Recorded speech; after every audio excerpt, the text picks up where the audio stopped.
Bangsa lain yang sedang menggigit-gigit, mencabik-cabik daging tanah ini. Seperti mana sabda Rasulullah sallallahu alaihi wasallam.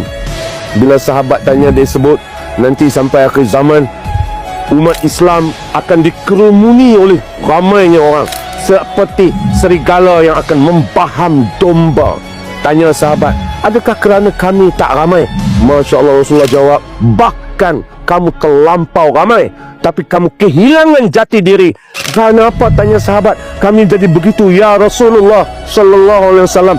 Rasulullah sebut dua. Yang pertama, hubbud dunia, teman-teman, penyakit hubbud dunia yang melampau. Okey. Yang kedua, takut menempuh kematian. Rujuk hadis sahih. Sahih hadisnya.